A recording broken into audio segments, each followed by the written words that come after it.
Mr. President, thank you so much for joining me. Thank you.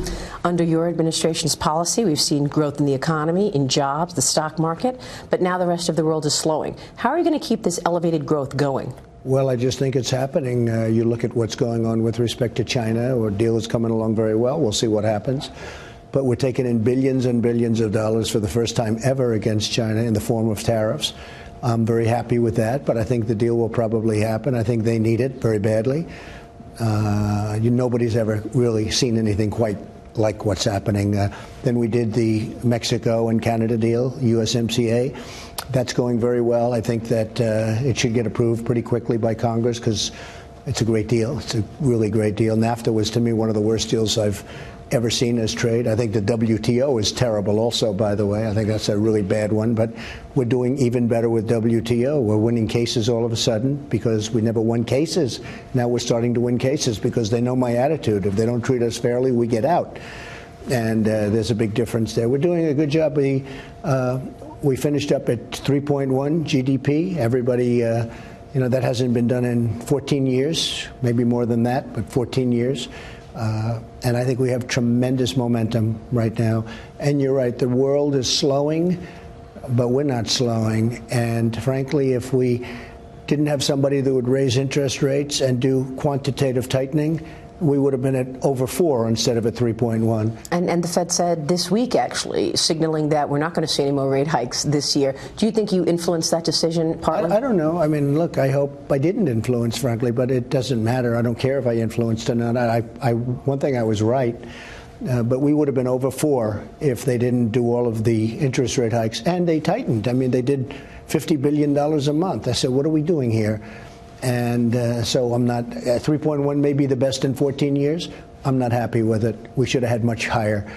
And hopefully now won't do the tightening, because with the world going so, off and with a lot of things happening, you don't do tightening at this time. And we'll see what happens. But we have tremendous potential as a country. Our companies are doing phenomenally well. The earnings are great. We have the greatest companies in the world. We're not being treated properly by other countries. But things are slowing. Things are slowing. So can you keep this growing? Oh, I think so. I think we can, and I think maybe others can't, but I think we can, absolutely. On China, you've got officials headed to Beijing this weekend. You said that the tariffs are going to stay in place for a substantial period of time. Is there a snag in these negotiations? No, not at all. But we have, if you look at technology and the first $50 billion of goods, we want to keep that, and because we need that. We have what's called the chicken tax. You know what that is? Yes. On the small vans and trucks and different things, and that's a great thing for us, and that has to do with the automobile industry. That's the best segment. People don't know. We get a 25% tariff on that segment. That's our best segment by far. And we will absolutely be able to keep it, not only keep it going, I really think we have tremendous potential. The world is going in a little bit the wrong direction, not horribly. I think a lot of people are waiting for the deal with China. I think that's going to have a very big impact, maybe bigger than people know.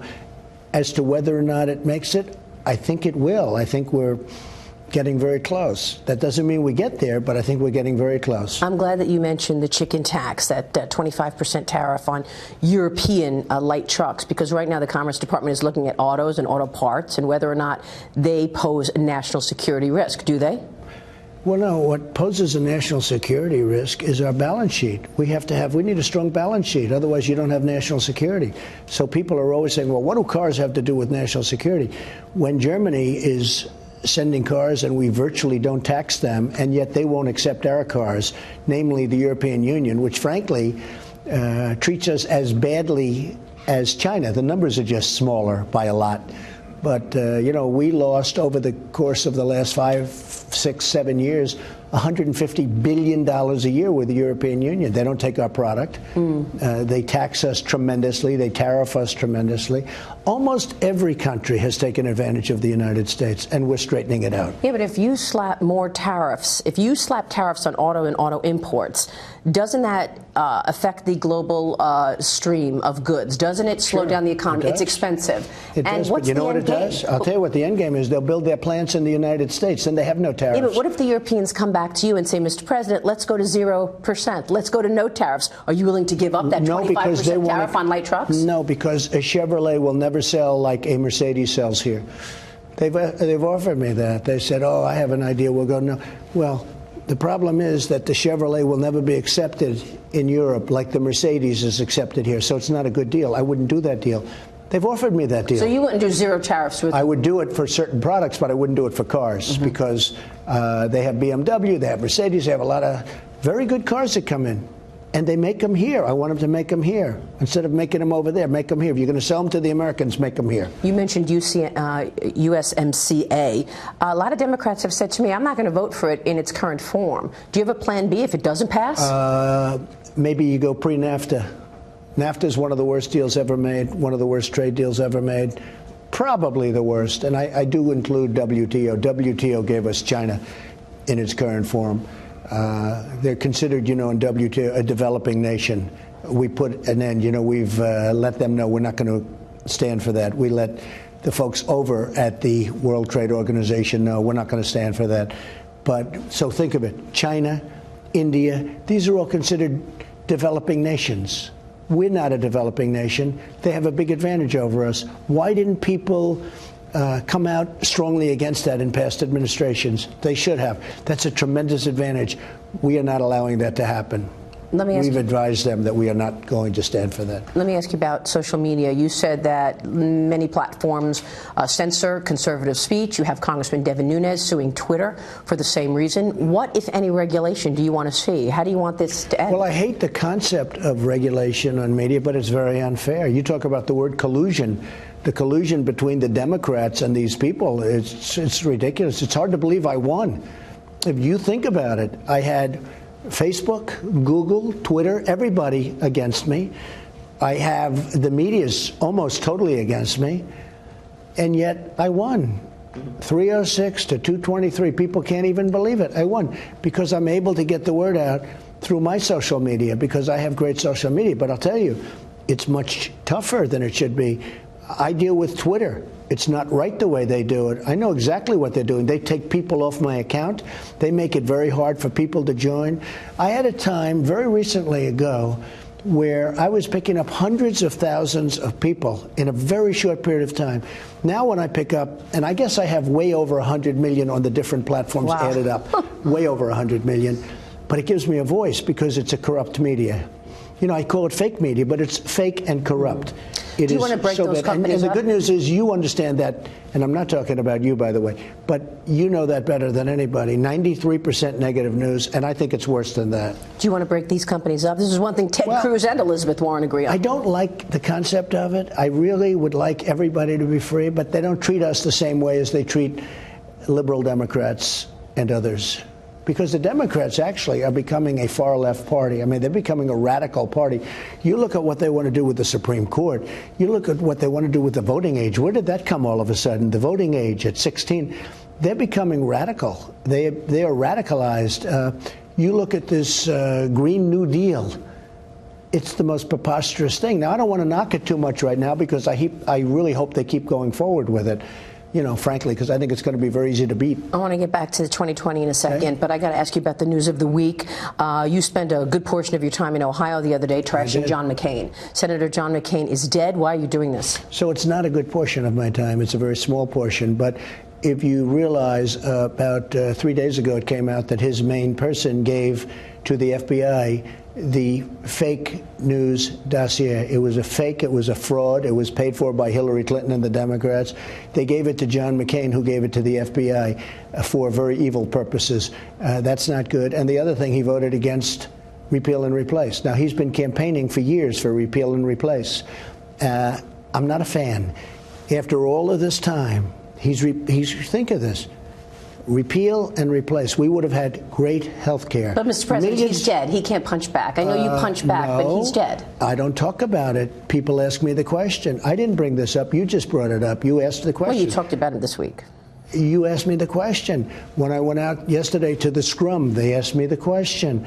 When they asked me the question, I answered the question. But you people bring it up. I don't bring it up. I'm not a fan. He was horrible what he did with repeal and replace. It was what he did to the Republican Party and to the nation and to sick people that could have had great health care was not good. So I'm not a fan of John McCain, and that's fine. Do you feel a responsibility as president to bring the nation together? I do, and I think I am in a certain way bringing it together. I can tell you that a big portion of this nation is united like it's never been united before. You look at our economy, you look at jobs, you look at African American, the lowest in the history of our country, unemployment numbers, the best numbers they've ever had. But that's what I'm saying. Hispanic, you look at Asian, you look at women, the best in 65 years, best numbers in 65 years. I think I am bringing it together. I think I'm bringing it together. Not by talking about John McCain. I just said, you brought up a question, Maria. I didn't bring it up. I didn't mention John McCain until you asked me a question about John McCain. Now, I could say I have no comment, but that's not me. But you shouldn't have brought it up. Actually, I thought you weren't supposed to bring it up, but that's okay. You know, fake news every once in a while. It's not fake news. You just told me why you have an issue with him. It's real news. A very serious issue. He handed something to the FBI on me. He knew it was a fake. He handed it to the FBI. That's an issue. And now we're going to get repeal and replace of Obamacare. He campaigned for years. That's an issue. But I didn't bring it up, Maria. You did. And now we're going to get the Mueller report. What are you expecting? Well, it's always interesting to me because a deputy that didn't get any votes appoints a man that didn't get any votes. He's going to write a report on me. I had one of the greatest election victories in history. Would you say that's true? Yes, absolutely. They came from the valleys, they came from the rivers, they came from the cities, they came from all over. They voted in one of the greatest elections in the history of our country. And now I have a man that, because we have an attorney general who nobody can even believe that he didn't tell me, but he recused himself. So I have a man who is a deputy who I don't know, who I didn't know at all, and he appoints a man who had just left my office. I didn't give him the job at the FBI. Comey's his best friend. No, we cover it every Sunday. Well, wait a minute. Listen, and you know it better than anybody. You've been very fair to me in this. But think of it. I have a deputy appoints a man to write a report on me to make a determination on my presidency. People will not stand for it. Now, with all of that being said, for 2 years we've gone through this nonsense because there's no collusion with Russia. You know that better than anybody. And there's no obstruction. They'll say, oh, well, wait, there was no collusion. That was a hoax. But he obstructed in fighting against the hoax, okay? Think about that one for a second. And at the same time, the same group was running the Hillary Clinton investigation. And now we heard from the Lisa Page testimony, which was released, that the Obama Department of Justice suggested, we're not going to bring charges, so get off of this. So during the campaign, I remember you said, look, it's time to get away from Hillary Clinton. Let's forget about this now. Do you still feel that way, or do you think you want to see accountability here, given the fact that now we know that the DOJ under Obama did say, we're not going to bring charges to the FBI? That's a great question. So when I won, I made my opening speech, everyone shouting, lock her up, lock her up, lock her up. I said, no, no, no, let's forget it. Let's get on to the future. But they have treated me so viciously. They have treated me so badly, and we did nothing wrong. You look at the others, and all of these people you hear about, that had nothing to do with Russia collusion, nothing. It's all a big hoax. It's a witch hunt and it's a hoax. So you asked me a question. It's a very interesting question. The way they've treated me, and we have found many crimes on the other side. These are stone-cold crimes, what they've done, between the deletion of 33,000 emails and many, many other things. Comey's lying, all of the Brennan lying, the lies to Congress. And these are just absolute lies to Congress. Clapper lied to Congress. Nobody does anything. If somebody, they all say Flynn, I don't know anything about what he said, but the FBI said he didn't lie. Mueller said he did lie. So what's that all about? And then they destroy a man who was a general and a respected man for many years. They've treated, we have been treated very, very unfairly, all because Jeff Sessions didn't have a clue, okay, and he recused himself. Will William Barr follow this? Will he see truth? Look, I have a lot of respect for him. I've never known him. He's a very, very smart, respected man. Hopefully, he'll do what's fair. And now, and all I can ask is what's fair. Mueller's going to drop the report. The Southern District is on you. There's these other investigations by the Democrats. Well, you know, they say there are lots of things, but I don't know about these things, okay, just so you understand. Everyone says this one, that one. I don't even know about this. I said to my lawyers, are we being looked at here? They don't even know what people are talking about. There's so much fake news out there. It's a disgrace. If you look over the past 2 years, how many breaking news stories was there about me that turned out to be non-existent? So many of them. How are you going to get anything done with all of this? This should never happen to another president. What happened to me, they came up with an excuse for losing an election. This should never happen to another president, because most presidents wouldn't be able to take it. I know the politicians, I know the president, I know what we're dealing with. Most people wouldn't be able to take it. Let me tell you something, Maria. What happened to me should never happen to another president of the United States, because I depend on this right here, mine, not other people. Yeah. And what they've done is a fraud. It's a fake. It's a witch hunt. It should never happen to another president. Is there anything you see that you would like to work with the Democrats on in this next 2 years? Yes, we could work on a lot. We could work on a lot. And I think the easiest thing, frankly, of all, I could have started it with number one, but I want to get the tax cuts, which we got. The easiest thing is infrastructure. They want it. I want it. I spoke to Nancy Pelosi about it the other day. We agree on it. We even like the type, I think, we like the type of infrastructure we're talking about. Maybe in a certain way more Democrat from my standpoint than the Republican concept, private, public. I like, frankly, owning our own roads, owning our bridges. I don't like selling them to other countries. But is it even feasible? They don't want you to have any victory. I think it's very feasible because I think they want to do it. I mean, Nancy Pelosi told me very strongly they want to do infrastructure. And we have other things we can do, too. I think we should do something on immigration. Immigration is a total disaster in this country. We have laws that are so bad, people pouring in. I'll tell you what, border security, Border Patrol, what they've done is incredible. The job they're doing, the job that ICE is doing, what they're doing without the protection and the ability to have a wall. Now, and by the way, we're building a lot of wall right now. You know that. We're building the wall, and it's going up fast, big, strong. Looks good, not the horrible thing that they were building before I got here. We're building the wall now. We're going to have a lot of wall built pretty soon. But if you don't have that, you can't have border security. Who do you want to go up against in 2020? So you have people saying a lot of weird things. You know, I hear not only the Green New Deal, but so many others. Medicare for all, a tax on wealth. Yeah, you have 70% tax rates. You have Beto. So you have Beto. And Beto comes out and he says, let's take down the wall. If you ever took down the wall, this country would be overrun, okay? And we put up a lot of wall, like in San Diego. It's so interesting in California. So in San Diego, they're begging me to do the wall. I end up doing the wall, and then I see the governor of California criticizes me for the wall. They're begging me to do it. Because if you don't have it, and they know this better than, it's all a political deal. It's all politics. But you want to run against Beto? My attitude is I wouldn't mind. I mean, I'd love to have Biden. I'd love to have Bernie. I'd love to have Beto. I mean, Beto seems to be the one that the press has chosen. The press seems to have chosen Beto. Is this socialism versus capitalism? And when I watch Beto, I say we could dream about that. But whatever it is, no, I think it's competence. I think it's somebody, look, when I first ran, I was never a politician. I ran on a certain platform. I've done far more than I said I was going to do. When you look at the tax cuts, when you look at the regulation cuts, more than any other president, when you look at all, and it's the biggest tax cut, you look at Anwar, you look at even a thing like Right to Try, where people can now use, they're terminally ill, and they can use medicines that we've developed but that aren't out by signing a simple document. They used to travel to Asia, to Europe, all over the world to try and get a cure. You look at so many things that I've done for the veterans. Choice. Accountability. They never thought you'd have accountability. You couldn't fire anybody if they treated our vets badly. Now you have accountability.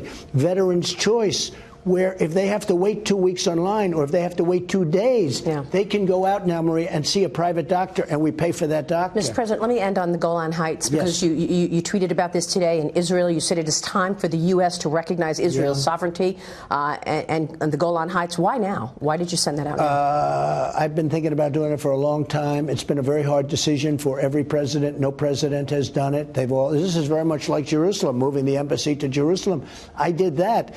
And I fully understand why Clinton and Bush and Obama, everybody campaigned on Jerusalem and the embassy going to Jerusalem. I even got the embassy built, by the way, very inexpensively. But they all campaigned on it. They never did it. And I understand why. Because when I got elected, I also campaigned on it. When I got elected, I was inundated with calls from all over the world. The leaders, mostly the leaders, saying, please don't do it, don't do it. I did it. And it's been done, and it's fine. Golan Heights is the same thing. For years, other presidents have campaigned. They said they're doing. This is sovereignty. This is security. This is about regional security. It's not about Netanyahu's reelection. No, I don't. I wouldn't even know about that. I wouldn't even know about that. I have no idea. I hear he's doing okay. I don't know if he's doing great right now, but I hear he's doing okay. But I would imagine the other side, whoever's against him, is also in favor of what I just did. Every president has said, do that. I'm the one that gets it done. Mr. President, thanks so much. Thank you. Thank you very much.